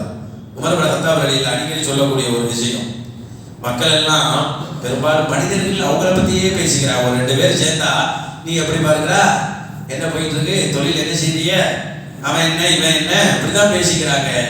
மக்கள் மக்களுக்குள்ளேயே பேசிக் கொள்கிறார்கள், படைத்தவனை பற்றி பேசுவதில்லை. உமர் இப்னு கத்தாப் ரலியல்லாஹு சொல்றான். உமர் எவ்வளவு பெரிய சஹாபி, எவ்வளவு பெரிய இறைநேசர். அவன் சொல்றான், ஒன்னு சொல்லட்டா, இந்த செய்தி அல்லாமா தஹபி ரஹ்மத்துல்லாஹி பதிவு செய்வாங்க. சொல்றாங்க, மக்களை பற்றி மக்கள் பேசும்போதெல்லாம் நோய்கள் தான் ஏற்படும். நான் உங்களை பத்தி பேசும்போதோ நீங்க என்ன பத்தி பேசும்போதோ ஒன்னெல்லாம் நன்மை கிடைக்காது, நோய் தான் உண்டாகும். எப்ப மக்கள் அல்லாஹ்வை பற்றி பேசுகிறார்களோ அதுதான் மருந்தாகும். நான் அல்லாஹ்வை பற்றி பேசினா அது மருந்து, நான் உங்களை தனிப்பட்ட முறையில் பேசினா அது நோய். இப்ப இந்த செய்தியை பதிவு செஞ்சுட்டு இமாம் தஹபி ரஹ்மத்துல்லாஹ் சொல்றாங்க, மக்கள் நோயை அள்ளி பூசிக்கொள்கிறார்கள், தவிர மருந்தை எடுத்துக்கொள்வதில்லை. மருந்தை எடுத்துக்கொள்வதில்லை. அல்லாஹ் பத்தி பேசுறதே இல்லை, அல்லாஹ் பத்தி நினைக்கிறதே இல்லை. இது முனாஃபிக்குகளுடைய அடையாளம். முனாஃபிக்குகள் அல்லாஹ்வை நினைக்கவே மாட்டாங்க, மனிதர்களை தான் நினைப்பாங்க. ஆனா மூமின்கள் அல்லாஹ்வை தான் நினைக்க வேண்டும். அல்லாஹ்வை நினைத்துக் கொண்டே இருக்க வேண்டும் என்றால் அல்லாஹ் ரசூல் சொல்வதற்கு கட்டுப்பட வேண்டும். அல்லாஹ் ரசூல் சொல்வதற்கு கட்டுப்பட வேண்டும் என்று சொல்கிறார். அல்ஹம்துலில்லாஹ். அதே போல அல்லாஹ் தஆலா சொல்றான், அல்லாஹ்வுடைய சொல்லுக்கும் ரசூலுடைய சொல்லுக்கும் கட்டுப்படக்கூடியவர்கள் அல்லாஹ் யாருக்கு நேர்வழி காட்டினானோ அவர்களால் தான் முடியும். மற்ற முனாஃபிக்குகளை பொறுத்தவரை அது பாரமான விஷயமாக இருக்கும், பெரிய விஷயமாக இருக்கும் என்று அல்லாஹ் சொல்லிட்டு, வமா கான அல்லாஹு லியுதிஅ ஈமானக்கும், உங்களுடைய ஈமானை அல்லாஹ் வீணாக்க மாட்டான். அல்லாஹ் சொல்றான், உங்களுடைய ஈமானை அல்லாஹ் வீணாக்க மாட்டான். அப்படின்னா என்னன்னா, பைத்துல் மக்தஸ் நோக்கி தொழுதாங்கல்ல, அந்த 17-18 மாசம் தொழுதாங்கல்ல, அந்த தொழுகையெல்லாம் என்ன ஆச்சுன்னு எல்லாரும் கேட்டாங்க. இப்போ அவங்கெல்லாம் அப்படி மோத்தா போயிட்டாங்கல்ல, அது என்ன ஆச்சுன்னு கேட்டாங்க. அப்போ அல்லாஹ் சொல்றான், உங்க தொழுகையெல்லாம் அல்லாஹ் வீணாக்க மாட்டான். அப்படிதானே? இப்போ இஸ்லாத்துக்கு முன்னாடி சில பேர் வட்டி வாங்கிட்டு தான் இருந்தாங்க. இஸ்லாம் தடை வந்துச்சு, வட்டி அப்படியே விட்டுட்டாங்க. சில பேர் வாங்கிட்டு இருந்தப்ப அல்லாஹ் உத்தரவு போட்டுட்டான், அசலை மட்டும் வாங்கிருக்க, வட்டியை வாங்கக்கூடாது. அப்படிதான் செஞ்சாங்க. அசலை மட்டும் வாங்கிட்டாங்க குர்ஆன் வந்ததுக்கு அப்புறம். அதுக்கப்புறம் வட்டி வாங்கக்கூடாது. அப்போ முன்னாடி உள்ள வட்டியெல்லாம் இல்லாமா கது செலவு சென்று விட்டதை தவிர அல்லாஹ் சொல்லுவான், அதை மன்னிச்சிடுறேன், இனி வாங்காத. அதுக்கு குற்றம் பிடிப்பானா? அல்லாஹ் பிடிக்க மாட்டான். அதுக்கு விசாரணையா இல்லை. ஏன்? சட்டம் வரல, அவ்வளவுதான். சட்டம் வந்ததுக்கு பிறகுதான பிரச்சனை. அதே போலதான் காபாவை நோக்கி தொழ வேண்டும் என்ற சட்டம் அப்புறம் தான் வருது. அதுக்கு வரையும் பைத்துல் மக்தஸ் தான் கிப்லா. அப்ப அதில் தொழப்பட்ட தொழுகை என்ன? அது அல்லாஹ்வுக்கு தான். அதற்கு நன்மை இருக்கிறது, அதற்கு கூலிகள் பாதுகாக்கப்பட்டு இருக்கிறது. ஏன்னா கிப்லாவை நோக்கி அங்க இது இருக்குது, கிப்லா கிழக்கு மேற்கு தெற்கு, இதுல ஒண்ணும் இல்லை. அதுக்குரிய ரப்பின் மீது தான் நம்பிக்கை வைக்க வேண்டும் என்று அல்லாஹ் சொல்றார். கிழக்கிலேயோ மேற்கிலேயோ தெற்கிலேயோ வடக்கிலேயோ ஒண்ணும் இல்லை. அவைகளின் ரப்பு யார்? ரப்புல் மஷ்ரிகைனி வ ரப்புல் மக்ரிபைனி என்று சொல்றார். ரெண்டு கிழக்குக்கும் ரெண்டு மேற்குக்கும் ரப்பான அல்லாஹ். அவனை பற்றி சொல்வது ரெண்டு கிழக்குக்கு ரெண்டு மேற்குக்கு ரப்புகிறான். ரெண்டு கிழக்கு ரெண்டு மேற்கு, மொத்தம் 4 திசை. தெற்கு வடக்கு மேற்கு கிழக்குங்கிறதா ரெண்டு மேற்கு ரெண்டு கிழக்கு என்று சொல்லுவாங்க அல்லாஹ். அப்படிப்பட்ட அல்லாஹ்வை தான் நம்ம நோக்க வேண்டும். கிப்லாவில் என்ன இருக்கு? அப்ப இங்கேயே நம்ம நோக்குறோம், அல்லாஹ் சொன்னா நோக்குகிறோம். அல்லாஹ் சொன்னதுக்கு அப்புறம் அதுக்கு அவ்வளவு மரியாதை. நீ சொல்லுவாங்கல்ல, கிப்லத்துக்கும் ஹய்யம் வ மையத்தா, நீங்கள் உயிரோடு இருந்தாலும் உங்களுக்கு கிப்லா இதுதான், மையத்தாகி விட்டாலும் இதுதான் சொல்றாங்க. கபர்ல எப்படி வைக்கிறோம்? இப்படிதான் வைக்கிறோம். ஜனாசா வந்து தான் வைக்கிறோம், கபர்ல இப்படிதான் வைக்கிறோம். அதனாலதான் முன்னோர்கள் எச்சிட்டு போக மாட்டாங்க, கிப்லாவை முன்னோக்கி எச்சிட்டு போக மாட்டாங்க. எச்சிட்டு போக கூடாது. யார் கிப்லாவை முன்னோக்கி எச்சிட்டு போகிறார்களோ ஒரு செய்தி வருகிறது, நாளை மறுமையில் அவர்களை அவமானப்படுத்தும் விதமாக அந்த எச்சில் அவர்களோடு வரும். கிப்லாவை நோக்கி எச்சிட்டு போக கூடாது, இடது பக்கமாக கீழே துப்ப வேண்டும். அப்படிதான் துப்பணும். இடது பக்கத்துல கீழே துப்பணும், முன்னாடி துப்ப கூடாது. அது குறிப்பாக கிப்லாவை நோக்கி துப்ப கூடாது என்று நம் முன்னோர்கள் சொல்லி தந்தார். அது கூடாது அப்படின்னு சொல்லி தந்திருக்கிறார். என்ன காரணம் கேட்டா, ரசூலுல்லாஹி ஸல்லல்லாஹு அலைஹி வஸல்லம் தடை செய்திருக்கிறார்கள். அதனால நீங்கள் செய்யாதீர்கள். இப்ப வமா கான அல்லாஹு லியுதிஅ ஈமானக்கும், பைத்துல் மக்தஸை நோக்கி தொழுகை என்ன ஆச்சுன்னு கேட்டா கபூல் ஆயிடுச்சு, அது நன்மை அது கிடைக்கத்தான் செய்யும் அப்படின்னு சொல்லிட்டாங்க. இன்னொரு விஷயம் என்ன தெரியுங்களா, இதுல தொழுகைன்னு சொல்லல, வமா கான அல்லாஹு லியுதிஅ ஈமானக்கும் சொல்லலாம், ஸலாத்தக்கும்னு சொல்லல, ஈமானக்கும்னு சொல்லலாம். அப்ப என்ன சொல்ல வராங்கன்னா, அந்த காலத்துல சில கூட்டங்கள் இருந்துச்சு, முஅத்தஸிலா, ஷியா, இப்பெல்லாம் நிறைய கூட்டம், வழிகட்டு போன நிறைய கூட்டம் இருக்கு. அதுல முர்ஜியா எல்லாம் இருக்குது. அவங்களாம் என்ன சொல்லுவாங்க, தொழுகைங்கெல்லாம் ஈமான் கிடையாதுங்க அப்படின்பா. தொழுகை என்பது ஈமான் இல்லப்பா, தொழுகை வேறு ஈமான் வேறுப்பா. அல்லாஹ் சொல்றான், தொழுகையும் ஈமான் தாண்டா. அப்படி சொல்றதுக்கு வமா கான அல்லாஹு லியுதிஅ ஸலாத்தக்கும் என்று சொல்லவில்லை, லியுதிஅ ஈமானக்கும் என்று சொல்கிறார். உங்கள் தொழுகையை அல்லாஹ் வீணாக்க மாட்டான் என்று சொல்ற இடத்துல ஸலாத் தொழுகைங்கிற அந்த அரபி வார்த்தையை போடாமல் ஈமான் என்ற வார்த்தையை போட்டது எதுக்குன்னா தொழுகை ஈமான். ஒருத்தர் தொழுகைன்னா ஈமான்ல குறை வச்சுட்டாருன்னு அர்த்தம். தொழுகை ஈமான் வேறு வேற இல்ல, தொழுகையில தான் ஈமான் இருக்குன்னு அல்லாஹ் சொல்ல வரான். உங்க ஈமான் அல்லாஹ் குறைக்க மாட்டான், பாழாக்க மாட்டான் என்று அல்லாஹ் சொல்லுகிறான். உங்கள் ஈமானுக்குரிய நன்மைகள் உங்களுக்கு கிடைக்கும் என்று அல்லாஹ் சொல்லுகிறான். அதை சொல்லிவிட்டு அல்லாஹ் அடுத்த ஒரு செய்தி சொல்லுகிறான், இன்னல்லாஹ நிச்சயமாக அல்லாஹ் உங்களுக்கு எப்படிப்பட்டவன் என்பதை நீங்கள் புரிந்து கொள்ள வேண்டும். பின்னாஸில் ரவுஃபுர் ரஹீம், அல்லாஹ் உங்கள் மீது மிக கருணை காட்டுபவனாக நிகரற்ற அன்பாளனாக இருக்கிறான் என்று இந்த வசனத்தை அல்லாஹ் தஆலா நிறைவு செய்கிறார். அன்பானவர்களே, அல்லாஹ் எவ்வளவு கிருபையாளன், எவ்வளவு அன்பாளன் என்பதற்கு ஒரு சில செய்திகளை பார்க்கலாம். பொதுவா அல்லாஹ் தஆலாவுடைய அன்புக்கு நம்ம பல வார்த்தை இருக்கு, ரஹ்மான், ரஹீம் அப்படின்னு. இங்க அல்லாஹ் பயன்படுத்துறது ரவுஃப்ங்கிற ஒரு வார்த்தையை பயன்படுத்துகிறான். ரவுஃப், ரஹீம் ரெண்டு வார்த்தையை பயன்படுத்துகிறான். ரொம்ப கருணை உள்ளவர், ரொம்ப அருள்மிக்கவர் என்று அதற்கு பொருள். எவ்வளவு அருள்மிக்கவன் என்பதற்கு ஒரு வரலாறு ஒன்று எழுதுவாங்க. பொதுவா அல்லாஹ் மேல நம்ம பாசம் இருக்குன்னு நினைக்கிறோம், அந்த பாசத்துல உண்மையா இருக்கணும். சில சோதனை வரும்போது அல்லாஹ் விட்டு நம்ம போயிடும், அப்படி போகக்கூடாது. சில சோதனை வரும்போது சில பேர் பள்ளிக்கே வந்தது இல்லைங்க, எனக்கு சோதனை கொடுத்துட்டான், நல்லா 5 நேரம் தொழுதுகிட்டு இருந்தேன், வியாபாரம் இதாகிடுச்சு, நான் அல்லாட்ட தொழுது துவா கேட்டுட்டு தான் போவேன், வியாபாரத்தில் பறக்கத்து இல்லை, அதான் தொழுகை விட்டுட்டேன்பாங்க. கிடையாது, நல்லவங்களுக்கு சோதனை வரத்தானே செய்யும். அதுக்கு ஒரு செய்தி சொல்ற பாருங்க. ஜுனைத் அல்-பக்தாதி ரலியல்லாஹு தஆலா, ஜுனைத் அல்-பக்தாதி ரலியல்லாஹு தஆலா அவர்களே ஒரு சில பேர் பெரிய இறைநேசர், அவங்களுக்கு நிறைய மாணவர்கள்லாம் இருந்தாங்க, நிறைய மாணவர்கள். அவங்களிடத்தில் பாடம் படித்து அல்லாஹ்வை அறிந்து நெருக்கமானவர்கள் நிறைய பேர் இருக்கிறார்கள். அல்லாஹ்வை அந்த சிஃபாத்தோடு அந்த மாணவர்களுக்கு சொல்லிக் கொடுத்து வந்தார்கள். அப்படிப்பட்ட பெரிய உஸ்தாத் தான் ஜுனைத் அல்-பக்தாதி, பகதாத் பெற்ற ஒரு மிகப்பெரிய ஞானமகா. அவங்க ஒரு தடவை அவர்களை ஜெயில தூக்கி போட்டுட்டாங்க. அதுக்கு என்ன காரணம்னா, இவர் பேசுறதெல்லாம் சரியில்லை, ஆளே சரியில்லை, இவர் பைத்தியம் மாதிரி ஆயிட்டாரு, இவரை தெருவில் விடக்கூடாது, தெருவில் விட்டா எல்லாரையும் கெடுத்துருவாரு, சில நேரங்கள்ல நம்ம உண்மையை சொன்னா பைத்தியம்னு சொல்லுவாங்க, அப்படி சில பேருக்கு பிடிக்காது. அதனால ஒரு பட்டத்தை கொடுத்து இவர் பைத்தியமா இருக்கிறாரே அப்படின்னு சொல்லி உள்ள தூக்கி போட்டார். யார பாருங்க, அல்லாஹ்வுடைய நேசரை, அல்லாஹ்வுடைய பிரியமானவரை தூக்கி உள்ள தூக்கி போட்டார். அது பட்டம் வரதானே செய்யும். நல்லவங்களுக்கு பைத்தியங்கிற பட்டங்கிறது ஒன்றும் இல்லை. ரசூலுல்லாஹ்வே பார்த்து என்ன சொன்னாங்க, சூனியக்காரர், இவர் ஜோசியக்காரர், பைத்தியக்காரர், எல்லா நபிமார்களுக்கு அந்த சமுதாயம் கொடுத்த பேர் தான் அது. சரி, உள்ள தூக்கி போட்டான். உள்ள போட்டா மாணவர்களால் தாங்க முடியாது. உஸ்தாதை தூக்கி உள்ள போட்டுட்டாங்களே, உஸ்தாத் இல்லாமல் நம்ம எப்படி இருக்கிறது?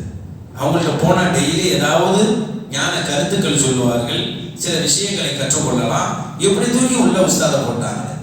அன்னைக்கு எப்படி நடந்து, இன்னைக்கு கொலை செஞ்சவங்களோட ஃப்ரீயா ரோட்ல நடமாடலாம், அப்படி ஒரு காலம் இன்னைக்கு நம்ம காலத்துல. அன்னைக்கு நல்லவர்களை தூக்கி ஜெயில போட்டுக்கிட்டு இருந்தாங்க. அப்ப மாணவர்கள் ரொம்ப வருத்தப்பட்டு ஜெயில் வாசல்லையே போய் நிற்பாங்களாம். உஸ்தாதை பார்த்துடலாமா டெய்லி போய் பார்க்கறதும் பார்க்க முடியாம வந்துடுறது. இப்படி ஒரு குறிப்பிட்ட காலம் உள்ள வச்சிருந்துட்டு ஜுனைத் அல்-பக்தாதி ரலியல்லாஹு வெளியே விட்டாங்க. வெளியே விட்டோன்னே இந்த பார்க்கறதுக்காக வர நேரம் விடுவாங்களா, அந்த பார்க்கறதுக்காக சில நேரத்தில் அனுமதி கொடுப்பாங்களா, அந்த நேரத்தில் போய் பார்க்க போயிருக்கிறார்.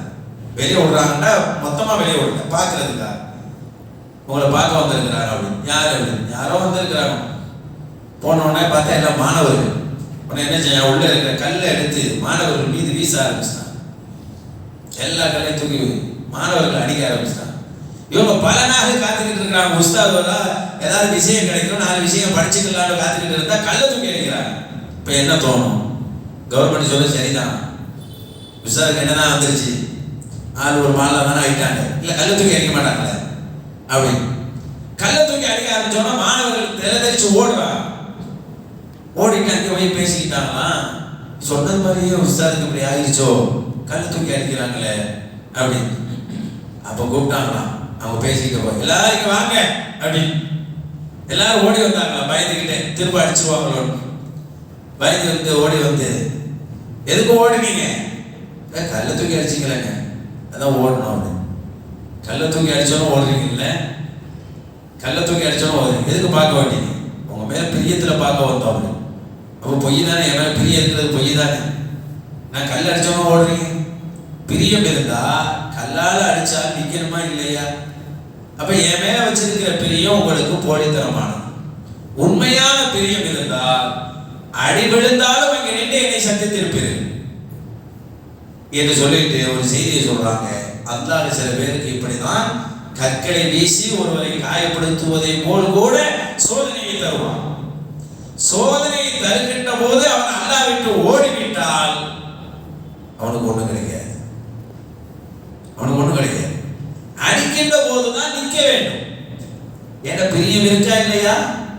நீ பிரியம் இருக்குன்னா என்னை பார்க்க வந்தா, பிரியம் இருக்குன்னு சொல்லிதான் தொழுவ வந்தா, பிரியம் இருக்குன்னு சொல்லிதான் நோம்பு வைக்கிறா, பிரியம் இருக்குன்னு சொல்லிதான் குர்ஆன் எடுத்து ஓதுறா. அப்புறம் ஏன் சோதனை வந்தா குர்ஆனை விட்டுட்டு போயிட்டா, தொழுகை விட்டுட்டு போயிட்டா, நோம்பை விட்டுட்டு போயிட்டா? அப்ப சோதனையே வரக்கூடாது. அப்ப நீ வைத்திருக்கிற பிரியம் உண்மையானதல்ல. உண்மையான பிரியம் என்றால் நான் வீசி இந்த கல்லுக்கு பயந்து நீங்கள் ஓடி இருக்க கூடாது என்று ஜுனைத் பக்தார் ரலியல்லாஹு தஆலா அவர்கள் சொல்றார்களாம். ஏனென்றால் அல்லாஹ் என்னை விட பல கோடி மடங்கு அன்புள்ளவன். அவனை எப்படி நேசிக்க வேண்டும், எவ்வளவு நேசிக்க வேண்டும். தாவூத் அலைஹிஸ்ஸலாம் காலத்தில் ஒருத்தர் ரொம்ப மோசமான ஒருத்தர் இருந்தார். ரொம்ப மோசமானவர். எப்பதான் சேட்டை பண்ணிக்கிட்டே இருப்பார், மக்களை தொல்லை பண்ணிக்கிட்டே இருப்பார். ரவுடிகள்னு சொல்றோம்ல, இன்னைக்கு ரவுடிகள்னு சொல்ற மாதிரி ஒரு ரவுடித்தனம் பண்ணிக்கிட்டு இருந்தார். ஆளு ஃபாஜிரன், ரொம்ப மோசமான ஆளு, ஃபாசிகன், எல்லாரையும் காத்தில யாரையா பார்த்தா கொலை பண்ணிக்கிட்டே இருப்பார்.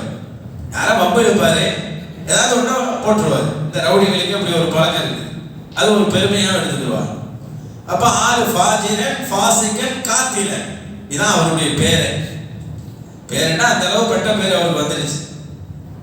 மக்கள் எல்லாம் வெறுத்து போயிட்டாங்க. இவருக்கு ஒரு முடிவு கட்டணும், இப்படியே விடக்கூடாது அப்படின்னு சொல்லி எல்லாரும் முடிவு கட்டினாங்க. முடிவு கட்டி இவர் ஏதாவது செஞ்சிடணும் அப்படின்னு. ஒரு கட்டத்தில் இவருக்கு தெரியாம இவரை என்ன செய்யலாம், இவரை அடிச்சு கொண்டு வரலாமான்லாம் திட்டம் போடுறாங்க. நடக்கமாட்டேது. இப்ப தாவூத் அலைஹிஸ்ஸலாம் வந்து சொல்றான், இப்படியெல்லாம் இவர் எங்களுக்கு தொல்லை தந்துட்டு இருக்கிறாரு. தாவூத் அலைஹிஸ்ஸலாம் பொறுத்துக்கு கேட்கிறார். இவருக்கு ஒரு முடிவு வரும். இதுக்கு இடையில அவரை கொண்டு விட்டார். அவரை அடிச்சுட்டாங்க, கொலை செய்யல, அவர் அடிச்சுட்டாங்க. பிடிச்சி அடிச்சு ஒரு மலைக்கு மேல கட்டி போட்டாங்க. மக்களை சேர்ந்து கட்டி போட்டு, அந்த காலத்துல எல்லாம் கட்டி போட்டு அந்த கழுவு மரத்துல ஏற்றிடுவாங்க, சிலுவையில ஏற்றிடுவாங்க. தொக்க போட்டுட்டு போயிட்டாங்க. அவர் கத்துன்னு கத்துறாரு. அவர் யாரையெல்லாம் கடவுளா வச்சிருப்பாரோ அத்தனை பேரையும் கூப்பிடுறாரு. எத்தனை கடவுள் இருப்பாங்க, அவங்க கடவுள் அத்தனை பேரும் கூப்பிடுறாங்க. ஒன்றும் பதில் இல்லை. பாவம் மலையில தனியா தொங்குறார், மலைக்கு மேல அந்தரத்துல தொங்குறார். கடைசியா வழி இல்லாம அல்லாஹ் கூப்பிட ஆரம்பிச்சார். அந்த அல்லாஹுல் ஹக், இறைவா நீதான் உண்மையான கடவுள், உண்மையான அல்லாஹ். நான் என்னுடைய கடவுள்களை யார் யாரையோ கூப்பிட்டு பார்த்தா யாரும் என்னை காப்பாத்தல, நீ ஒருத்தன் தான் என்னை காப்பாற்ற முடியும். அதனால என்னை நீ காப்பாற்ற வேண்டும், என்னை நீ தான் காப்பாற்ற வேண்டும் என்று எல்லா கடவுளையும் அழைச்சிட்டு பதில் வரணும்னு அல்லாஹ் கூப்பிடுற. நல்லா விளங்கணும். நம்மளுக்கெல்லாம் எப்படி இருக்கும், எல்லாத்தையும் போயிட்டு கடைசி நம்மள்ட்ட வந்தா எப்படி இருக்கும், எப்படி கோபம் வரும். முதல்ல என்கிட்ட வரணும், இத்தனை பேர்ல போயிட்டு முடியலன்னு என்கிட்ட வந்தியா அப்படின்னு கேட்போமா இல்லையா? எல்லாரையும் கூப்பிட்டுட்டு அதே அல்லாஹ் பார்த்துட்டு தானே இருக்கிறான். எல்லாரையும் கூப்பிட்டுட்டு கடைசி அல்லாஹ் கூப்பிடுறாரு. அல்லாஹ் என்ன செஞ்சான்னு தெரியுங்களா? உடனே ஜிப்ரீலை கூப்பிட்டான். ஜிப்ரீல் அலைஹிஸ்ஸலாத்தை கூப்பிட்டு, போங்க, இங்க மலைக்கு மேல ஒருத்தர் அந்த இடத்துல தொங்கிட்டு இருக்கிறார், நடி இருட்டுல மலைக்கு மேல நிற்கிறாரு, என்னைய உதவி செய்ய சொல்லி கூப்பிட்டு இருக்கிறாரு, அவரை போய் நீங்க உதவி செய்யுங்க அப்படின்னு சொல்லிட்டான். அல்லாஹ் ஜிப்ரீல் அலைஹிஸ்ஸலாத்தை. ஜிப்ரீல் அலைஹிஸ்ஸலாம் வந்தாங்க, உதவி செஞ்சாங்க. மக்கள்லாம் நினைச்சாங்க நைட்டு உள்ள அவங்க ஒரு வழியா ஆயிடுவான், நைட்டு தொங்கியே செத்து போயிடுவான், அவனுக்கு இதோட சமாதி, நான் மேலேயே சமாதி நடந்துடும் அப்படின்னு நினைச்சிட்டு மக்கள் எல்லாம் இருக்கிறாங்க அந்த ஊர்ல. ஆனா என்ன நடந்துச்சு தெரியுமா? காலையில அவன் பணத்தை பார்க்கலான்னு வந்தவங்க காலையில அவர் உயிரோடு இருக்கிறார் மட்டுமல்ல, அல்லாஹ்வை தொழுது கொண்டு இருந்தார் தரையில். பார்த்தோட இவங்களுக்கெல்லாம் இதாயிருச்சு. அந்த இடத்துல தொங்கினவர் இங்கே வந்தார் தரைக்கு. யார் இறக்கி விட்டார்? ஏன்னா ஊர் மக்களுக்கே அவரை பிடிக்காது.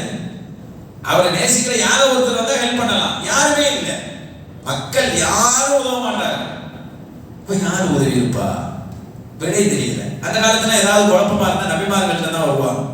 திரும்ப தாவூது நபிட்ட வந்து என்னமோ நடந்திருக்கு, ரகசியம் தெரியல, நீங்களே கேளுங்க அல்லாட்ட. அல்லாட்ட கேட்டு சொல்லு. அல்லாட்ட கேட்டாங்களாம் தாவூத் அலைஹிஸ்ஸலாம், அல்லாஹ்வே இவருக்கு யாரு உதவுனதே தெரியலையே அப்படின்னு. அல்லாஹ் சொன்னானா, நான் தான் உதவுனேன் அப்படின்ட்டான். நான் தான் உதவுனேன் அப்படி. என்ன ரப்பு? இல்ல அவன் எல்லா கடவுளையும் கூப்பிட்டு பார்த்தான், அவையெல்லாம் என்னன்னு கேட்கல. உடனே என்ன கூப்பிட்டான், என்னால உதவாம இருக்க முடியல அப்படின்னு எல்லாம் சொன்னான். என்னால உதவாம இருக்க முடியல அப்படின்னு சொன்னான். என்ன ஒருத்தன் நீதான் உண்மையான கடவுள்னு சொன்னதுக்கு அப்புறம் நான் எப்படி உதவாம இருக்க முடியும்? அதுதான் உதவி. அவனுக்கு நல்ல வழி காட்டிட்டேன், அவனை சரி பண்ணிட்டேன் அப்படின்னு நல்லா சொன்னான்.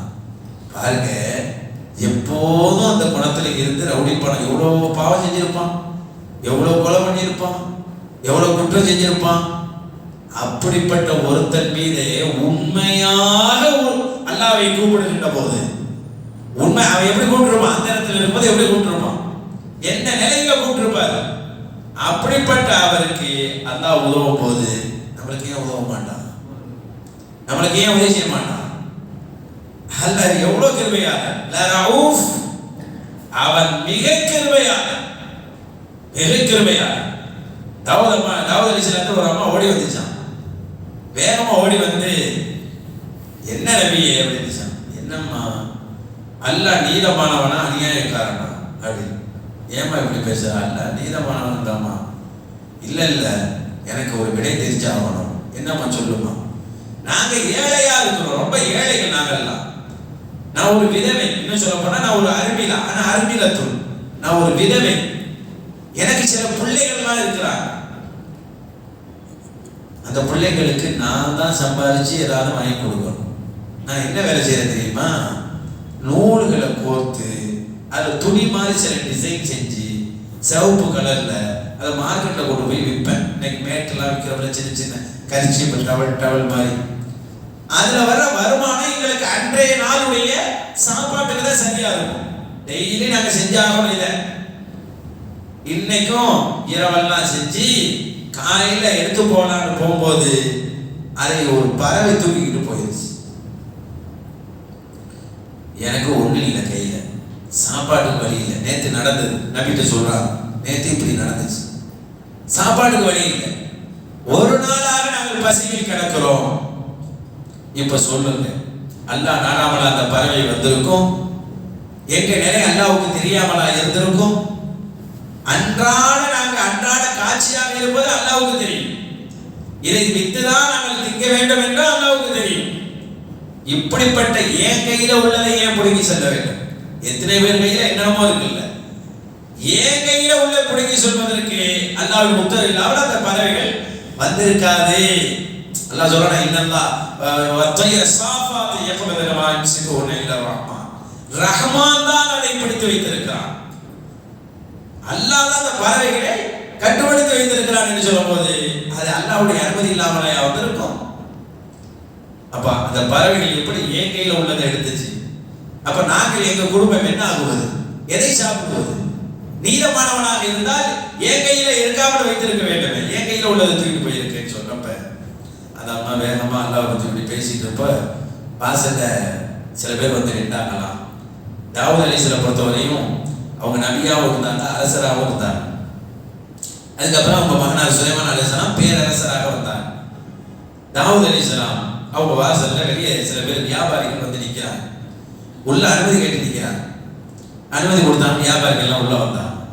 உள்ள வந்து என்ன விஷயம் அப்படி? உங்களை பார்க்கணும். என்ன விஷயம்?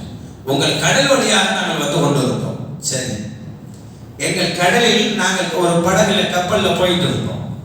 காற்று அதிகமானதால் எங்கள் படகு தூக்கி வீசப்பட்டு ஒரு பாறையில் மோதியதால் உடைஞ்சிருச்சு ஒரு பக்கம். ஒரு சைடு அப்படியே திருப்பி விட்டுருச்சு விரிசல். தண்ணி உள்ள வர ஆரம்பிச்சிருச்சு. நாங்கள் போக முடியாத நிலை. நாங்கள் ஆழமான கடல்ல சிக்கிக்கிட்டோம். தண்ணி ஏறிக்கிட்டே இருக்க, என்ன செய்யறதுன்னு தெரியல. அந்த நேரம் தான் ஒரு பறவை கொண்டு வந்து துணியை போட்டது. அந்த துணியை எடுத்து அந்த விரிசலில் நாங்கள் அழகாக உள்ளே அமைக்க வைத்தோம். உள்ளே வந்து கொண்டிருந்த தண்ணீர் நின்று விட்டது. எங்களுக்கு அப்போதுதான் மன நிம்மதி அடைந்தது. உடனே எங்களுக்கு எங்க மனசெல்லாம் என்ன நினைத்தது தெரியுமா?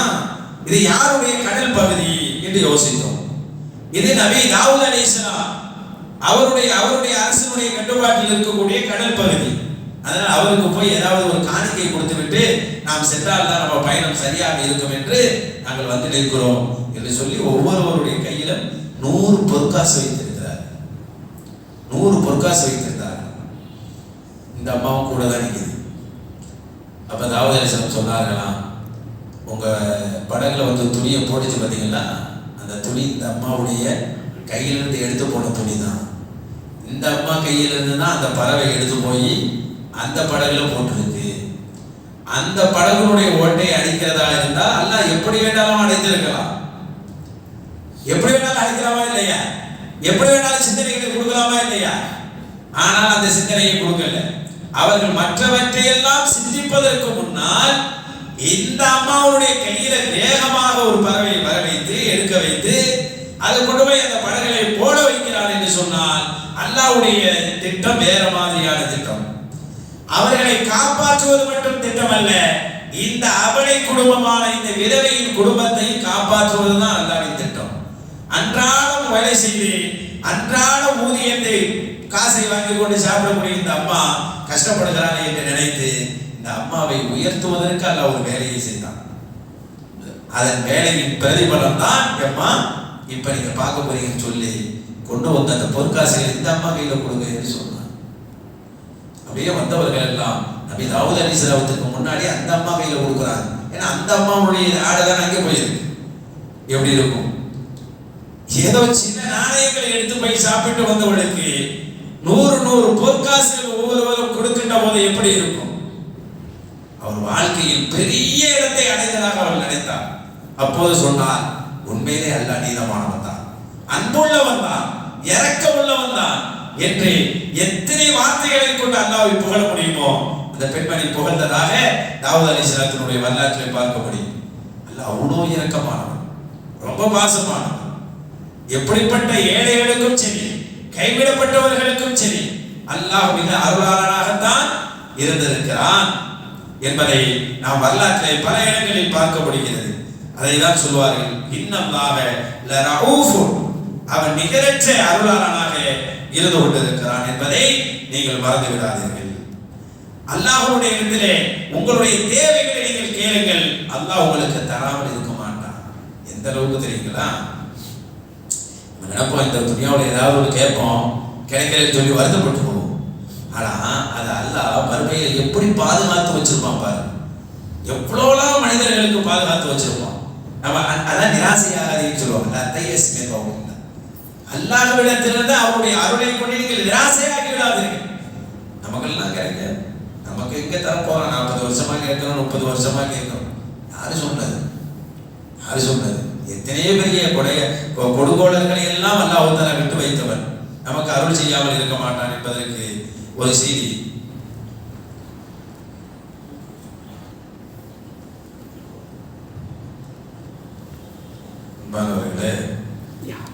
இப்னு கய்யிம் ரஹிமஹுல்லாஹ் சொல்லுவார்கள், அல்லாஹ் எவ்வளவு இரக்கமானவன். மிக கொடுங்கோலான ஃபிரௌனை கூட இந்த உலகத்தில் பல ஆண்டுகளாக நிம்மதியாக வாழ வைத்தவன். அவன் செய்த சில நல்ல காரியங்களுக்காக இந்த உலகத்திலே வாழ வைத்தான். ஒரு நிகழ்வு ஒன்று பாருங்கள். இப்னு கய்யிம் ரஹிமஹுல்லாஹ் அந்த வரலாற்றை பதிவு செய்கிறார். ஆரிஃபீன்கள், இறைநேசர்களை பொறுத்தவரை அவர்கள் ஒருவர் இந்த செய்தியை அறிவித்ததாக இப்னு கய்யிம் ரஹிமஹுல்லாஹ் சொல்றார். அவங்க ரோட்ல போயிட்டு இருந்தாங்களாம். ஒரு பையன் அவங்க அம்மா அடிச்சு வெளியே துரத்துறான். அந்த பையன் அழுகிறாரு. அழுதாலும் கூட அந்த அம்மா கேட்குற மாதிரி இல்லை. நீ இன்னைக்கு வீட்டுக்குள்ள வரக்கூடாது அப்படின்னு சொல்லி வேகமா கதவை மூடிட்டு அந்த அம்மா உள்ள போயிருச்சு. அந்த பையன் எவ்வளோ கதவை தட்டுறாரு, அந்த அம்மா கதவை திறக்கல. இந்த பையனுக்கு வேற வீட்டுக்கு போகவும் வழி கிடையாது, வெளியே வேற வீட்டுக்கு போகவும் வழி தெரியாது. தான் வீட்டுக்குள்ள எப்படியாச்சும் போயிடலாம் முயற்சி பண்ணா வீடு போட்டி கிடக்கு, என்ன செய்யறதுன்னு தெரியல.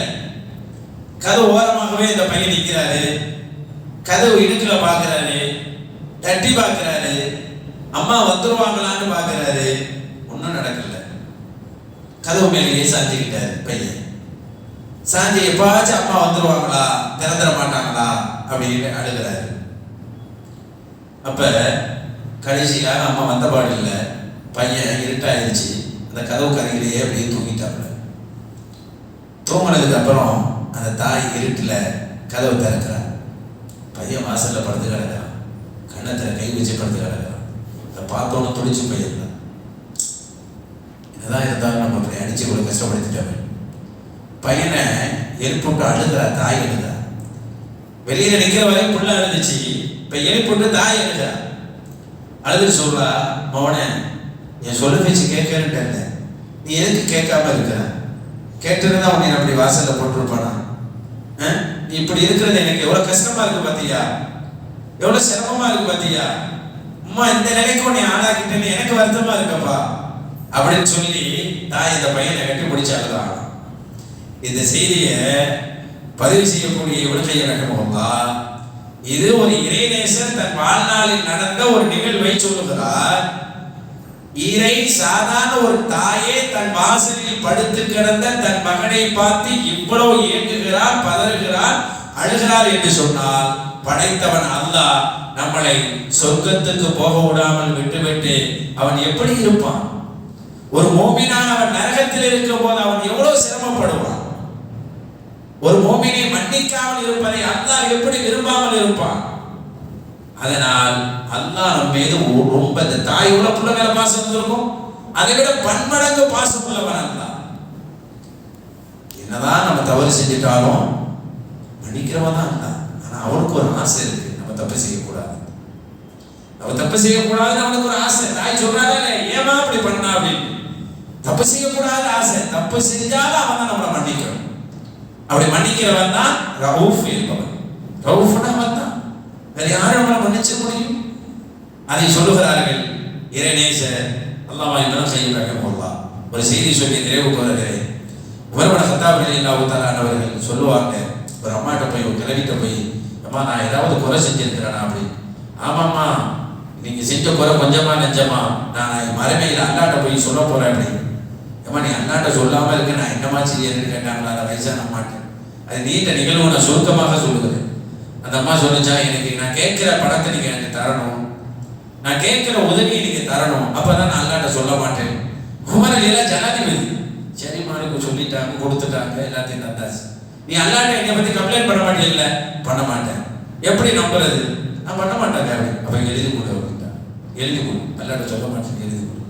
அந்த அம்மா எழுதி கொடுத்துச்சான், உங்களை நான் நாளை மறுமையில வந்து ஒன்றும் பண்ண மாட்டேன்னு சொல்லி எழுதி கொடுத்துச்சான். அப்போ உமரல்லா தன்னுடைய மரணம் வரை அந்த லெட்டரை எழுதி வச்சிருந்தாங்க, பாதுகாத்து வச்சிருந்தாங்க. தன் மகனாட்ட சொன்னாங்களா, மகனே நான் மூத்தாகும் போது என் கஃபனுக்குள்ள இந்த கடிதாசியை வைத்து என்னை நல்லடக்கம் செய்ய வேண்டும்.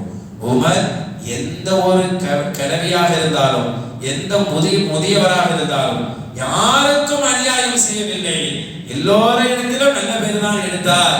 இந்த கிழவிடத்தை கூட பொருத்தத்தை வாங்கிட்டு தான் அல்லாவை சந்திக்க வந்தாரு. அல்லாஹ் என்னை சந்தோஷப்படணும்ல, அந்த லெட்டர் எனக்கு தேவைப்படுது, என்னோட வச்சு அடக்கம் பண்ணிருக்கேன்னு சொன்னான். இப்படியெல்லாம் அல்லாஹ்வுடைய பொருத்தத்திற்காக ஏங்கிய அவர்களுடைய வாழ்க்கையை பின்பற்றி வாழ அல்லாஹ் நமக்கு அருள் புரிவானாக. அல்லாஹ் ரவுஃபாக இருக்கிறான், ரஹீமாக இருக்கிறான். அத்தகைய அல்லாஹ் நம்மளுடைய பாவங்களை, குற்றங்களை அல்லாஹ் மன்னித்து தந்தருள் புரிவானாக. அல்லாஹ் நம்மளுடைய மிச்ச வாழ்க்கையை அல்லாஹ் பரக்கத் செய்வானாக. ஆமீன். வல்ஹம்துலில்லாஹி ரப்பில் ஆலமீன். ஸல்லல்லாஹு அலா முஹம்மத் ஸல்லல்லாஹு அலைஹி வஸல்லம். ஸல்லல்லாஹு அலா முஹம்மத் ஸல்லல்லாஹு அலைஹி வஸல்லம். ஸல்லல்லாஹு அலா முஹம்மத் யா ரப்பி ஸல்லி அலைஹி வஸல்லம். இன்ஷா அல்லாஹ்.